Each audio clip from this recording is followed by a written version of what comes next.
এতটুকু লজ্জা হয় না? এই ভিডিওতে আলোচনা করব বরবাদ সিনেমাটি কত টাকা আর্ন হলো এবং তাণ্ডব সিনেমাতে থাকতে যাচ্ছে ওপার বাংলার সুপারস্টার জিৎ অথবা বাংলাদেশের আফরান নিশো। এই বিষয়গুলো কতটুকু সত্যি, এই বিষয় নিয়ে কথা বলবো। চলুন ভিডিও শুরু করে দিই। তাহলে প্রথমে আসি বরবাদের কাছে। বরবাদ এ যাবৎ অনেকে বলছেন 35 কোটি টাকা কোর্স করেছে, অনেকে বলছেন যে 20 কোটির অফার যেতে পারেনি। এক্স্যাক্টলি নিউজ কোনটা?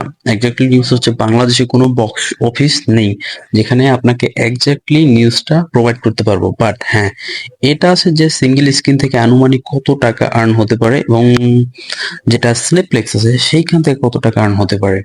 এ যাবৎকালে সিনেপ্লেক্স থেকে প্রায় 25 কোটি প্লাস টাকা আর্ন করেছে ঈদের এই কয়েকদিনে। যেহেতু এটা ওয়ার্ল্ড ওয়াইড রিলিজ হবে, সো এটা আর্ন কত দূর গড়াতে পারে সেটা আপনারা একটু চিন্তা করেন।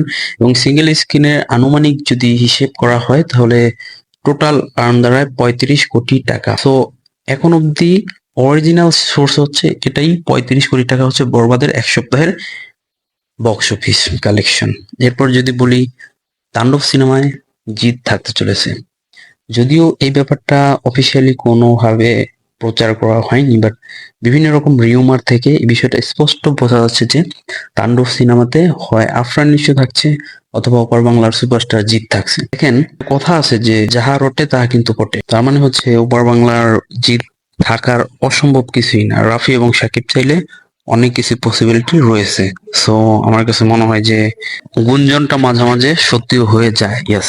সো ফাইনালি এতটুকু বলবো, অপেক্ষা করুন অরিজিনাল সোর্সের জন্য, যাতে করে আমরা অরিজিনাল নিউজটা পাই এবং এক্স্যাক্টলি শিওর হতে পারি আসলে সত্যি হতে চলেছে বিষয়টা। এই ছিল ভিডিও। দেখা হচ্ছে পরবর্তী ইন্টারেস্টিং ভিডিও নিয়ে। Children, tata.